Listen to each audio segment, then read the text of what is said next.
Bonjour, ceci est un test de l'oscilloscope que vous voyez ici.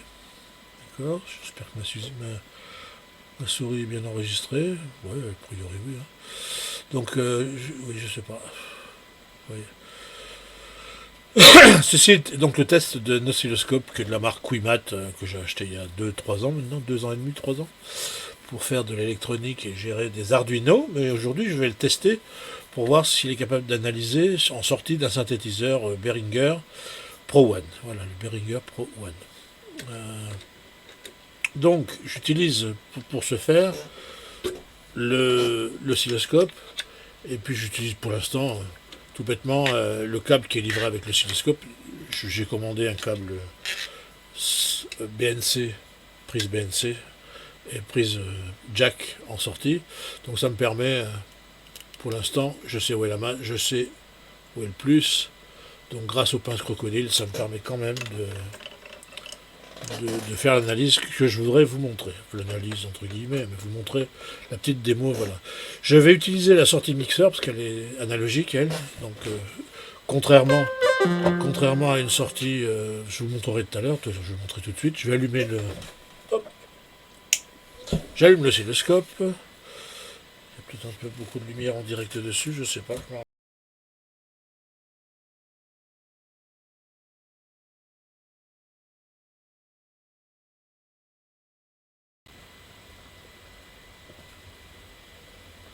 Ah, là on voit l'oscilloscope.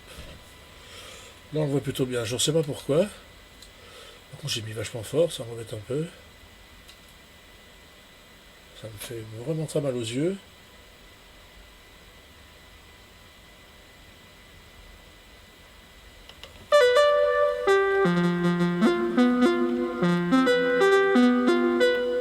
Ok. Bon.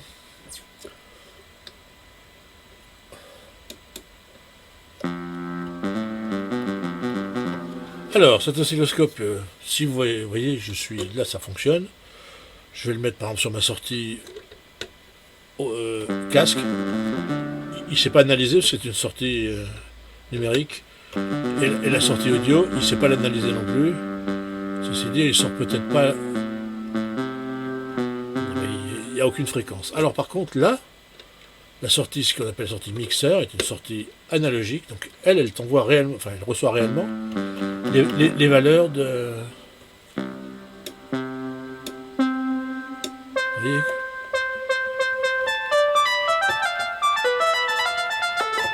on voit bien l'onde. Alors, pour amplifier l'onde,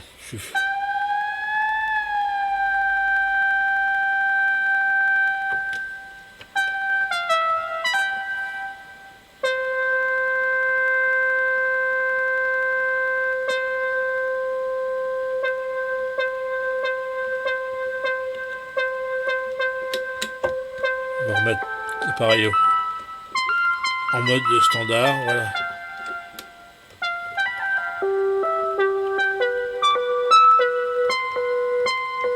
Alors vous voyez une fréquence basse, une fréquence haute.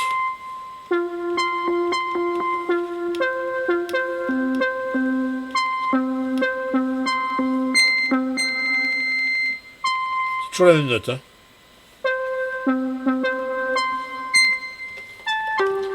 Donc, on voit la forme de l'onde en dents de scie. On voit qu'on peut l'agrandir, la diminuer avec la fréquence. D'accord, on ne touche pas à B pour l'instant, B est à 0. Je peux augmenter son amplitude.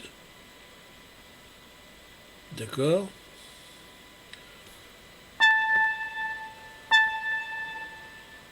Je suis en fréquence très haute là. Voilà. À la normale, je suis donc avec un A, le La, qui est à 440 Hz normalement. Donc j'ai dû bouger un chouïa parce que je suis un peu plus faible que tout à l'heure. Là, je suis trop fort.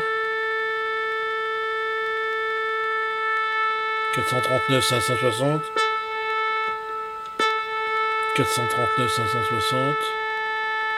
Ça aussi entre 430, 539, 440. Voilà, là, je suis pas trop mal. Ça, on ne touche pas, ça, on ne touche pas, ça, on ne touche pas, voilà. J'enlève le mode drone. Le mode drone, c'est un mode qui fait comme un drone, en fait, qui laisse l'onde se répéter. Et là, on peut voir que l'onde change selon la note jouée. Voilà. Donc là, je suis bien dans une onde dents de scie. On voit bien la forme ici, dents de scie. Si je coupe, je n'ai plus de son parce que je n'ai plus de forme d'onde, je n'ai plus d'onde qui sortent. D'accord. Par contre, si je peux passer en mode carré, le mode carré est une onde qui est censée faire ça, mais qui, elle, a besoin d'une largeur, d'une amplitude.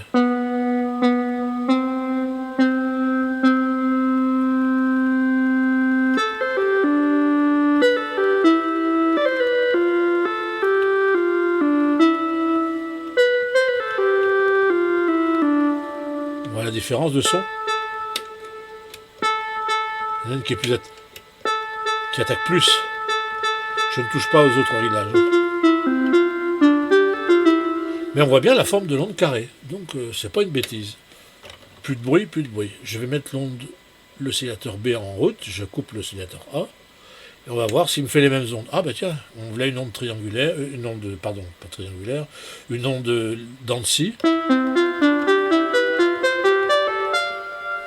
Au même réglage, il donne à peu près le même son. Il réagit pas de la même façon, mais voilà, normal. On va passer à la dent. Hop, mode triangulaire. Avec le son n'est pas le même. Hein. Beaucoup plus doux une onde triangulaire. Je touche à rien des réglages. Hein. Pas de son. En mode carré, bah, c'est comme pour le A, pour l'oscillateur A, il faut absolument que l'oscillateur B ait une largeur d'impulsion, sinon il ne passe rien. Alors voilà, une note carrée, une note triangulaire et une note dents de scie. C'est toujours le même Do et vous voyez que ça ne fait pas le même son. Ceci dit, ça ne fait pas non plus la même fréquence. Hein. Là je passe de 300 Hz, 260 Hz et 300 Hz. En fait, la dent de scie monte au même niveau que la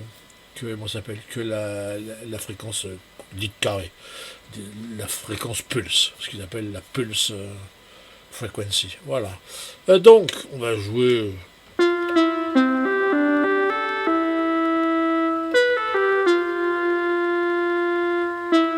vais regarder si mon La est bon. Mon La est pas mauvais, il n'est pas parfait, mais il n'est pas mauvais. Donc là, en fait, si je lance mes deux, je suis censé avoir les deux mêmes notes de l'oscillateur A et de l'oscillateur B. Mais l'oscillateur A n'est pas lancé. Ah bah tiens, j'ai deux fois le triangle, deux fois les mêmes réglages, et ça me fait pas la même chose. C'est fort quand même. En fait, il y a un problème de synchro. Là, j'ai la même note. Si je demande la synchronisation de l'oscillateur A sur l'oscillateur B, ça me donne la même note. Et on le voit bien, par contre, elle est tétée. Alors là, il y a des trucs que je ne comprends pas tout encore, mais bon, je vais finir par y arriver. Mais pour l'instant, je suis un peu novice en la matière, donc je fais simple. Mais déjà très content d'avoir trouvé cette visualisation, matérialisation en fait de l'onde, qui est un truc qui sort de là-dedans, complètement immatériel, complètement virtuel, et qu'on n'imagine pas, et grâce à ce petit appareil, on peut tout de suite voir ce que ça donne.